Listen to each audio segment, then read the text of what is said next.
Hola a todos, en esta ocasión vamos a hablar de la regulación de la expresión genética en eucariotas a nivel de la cromatina. Sagarra Rada, Ernesto Fidel, Guerra Hernández, Gloria Milena.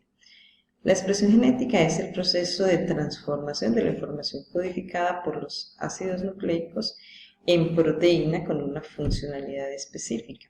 El objetivo de este proceso es garantizar que un gen correcto se active en una célula correcta en el momento indicado para evitar que haya una mala interpretación génica. Este proceso cuenta con 4 subniveles. Iniciamos con el subnivel número 1, que es la condensación de la cromatina. La expresión genética a este nivel está influenciada por modificaciones en la cromatina y por una estructura simple o condensada durante la interfase. La estructura cromatiniana descondensada es el primer y más elevado nivel de regulación. A este nivel se seleccionan los genes que la célula está autorizada para transcribir y aquellos que no serán transcritos. La cromatina está empaquetada en regiones con genes activos donde ocurren cambios generales. También ocurren cambios estructurales en sitios específicos asociados con la transcripción o con características estructurales del ácido desoxirribonucleico. Estos sitios son denominados hipersensibles. Los sitios sensibles a la DNasa nos dice entonces que estos sitios son regiones sensibles a esta enzima y que se extienden al lado y lado del gen o del grupo de genes que está siendo expresado, lo que indica que en esa zona la cromatina tiene una organización más abierta y es posible asociarla a genes activos con ácido desoxirribonucleico libre del nucleosoma. Los sitios hipersensibles a esta enzima es una pequeña región de la cromatina y allí la cromatina pierde su estructura condensada y expone el ácido desoxirribonucleico. Es decir, que estas son zonas accesibles a la cromatina, por lo tanto aumenta la sensibilidad del ácido desoxirribonucleico a ser degradado por esta y por otras enzimas. Muchos de los sitios hipersensibles están relacionados con la expresión génica. Cada gen activo tiene su sitio en la región del promotor y a veces tiene más de un sitio. La mayoría de los sitios hipersensibles se encuentran en la cromatina de las células, en las que se expresa el gen asociado. No se encuentra cuando el gen es inactivo, solamente si estos genes son activos. Como segundo nivel tenemos las zonas superenrolladas.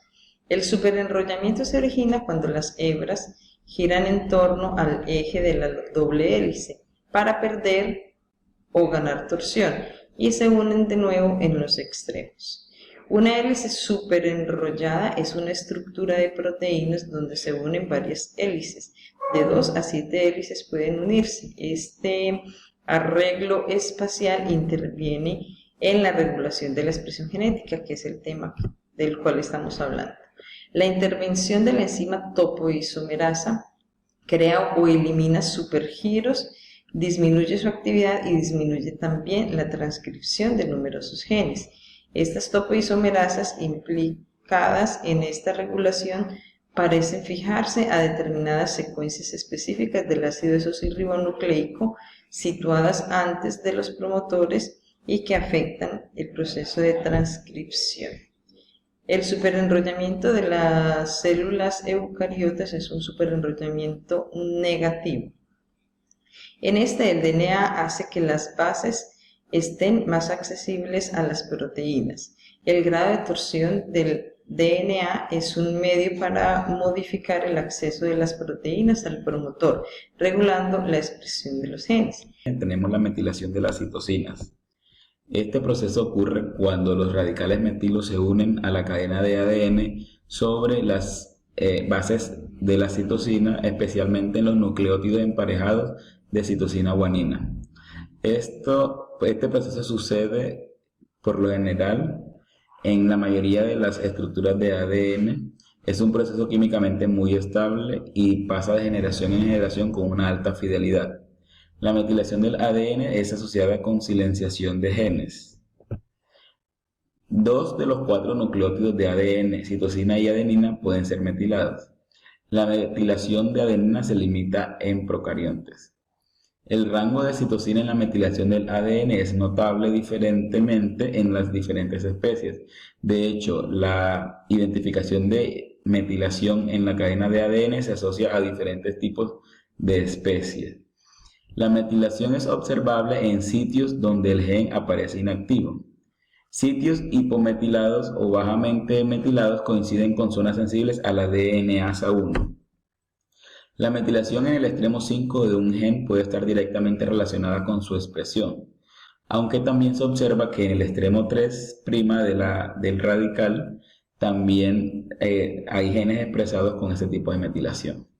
Al igual que como sucede en otros cambios en la cromatina, parece probable que la ausencia de grupos de metilo esté asociada con la posibilidad de transcripción y no con el propio acto de la transcripción. Control de la metilación del ADN. La metilación del ADN puede ser controlada a través de efectos ambientales como el consumo de metionina, la colina, el ácido fólico y las piridoxinas, y también un control autoinducido por efecto de la DNA metiltransferasa en la reducción de la citosina en 5-metilcitosina. La metilación tiene efectos positivos y negativos. El cáncer, por ejemplo, está asociado típicamente a una hipermetilación de genes supresores de tumores y la hipometilación de oncógenes. También se relaciona con el cáncer, el tabaco y los patrones de metilación, ya que hay estudios que han atribuido ciertos patrones de metilación anormales en diferentes patologías. En el caso del adenocarcinoma pulmonar hay evidencias de diferentes tipos de metilación entre la citosina y la guanina, así como en otras regiones del genoma. La aterosclerosis se relaciona con una hipometilación del ADN que afecta a un gen que altera la proliferación de células del músculo liso, lo que ocasiona formación de lesiones ateroscleróticas. En el envejecimiento también hay una relación directa con la pérdida de la metilación del ADN, la cual se relaciona a diferentes proporciones de edad. El ejercicio pues contribuye positivamente, ya que se ha demostrado en estudios que 6 meses de ejercicio en hombres sedentarios ha producido un aumento en la metilación, lo cual inactiva ciertos tipos de genes oportunistas. La gráfica representa algunos tipos de efectos positivos y negativos del proceso de metilación del ADN. Como último, el reordenamiento del genoma, el cual es un mecanismo de autorregulación del ADN en el cual se aprovecha para masificar la producción de una proteína por amplificación o la deleción de la cadena de ADN que suprime la producción de ciertas sustancias que no se requieren en distintos momentos. La regulación génica basada en el movimiento de segmentos de DNA de un sitio a otro del genoma es lo que se llamamos reordenamiento. La movilización de estos segmentos busca mejorar la rapidez en la cual se producen ciertas sustancias y se presentan en diferentes circunstancias. Encontramos como modelo de reordenamiento del ADN la ampliación, la cual consiste en aumentar la producción de una proteína requerida, la delección, que consiste en suprimir fragmentos del gen y de genes promotores, en el cual se busca la eliminación de productos que no son requeridos en el momento, y el de ordenamiento, que busca mejorar la velocidad de producción, aunque esto puede alterar el genoma. En la levadura es un clásico ejemplo del mecanismo de cassette, en el cual se modifica el genoma para aprovechar uno de los dos mecanismos de entrecruzado, favoreciendo así la producción de nuevas levaduras. En la generación de anticuerpos también se identifica el proceso de reordenamiento del ADN, ya que los linfocitos necesitan obtener ciertas sustancias específicas para atacar diferentes anticuerpos. Entonces, en este momento los linfocitos generan un reordenamiento del ADN para generar proteínas específicas. Muchas gracias por la atención.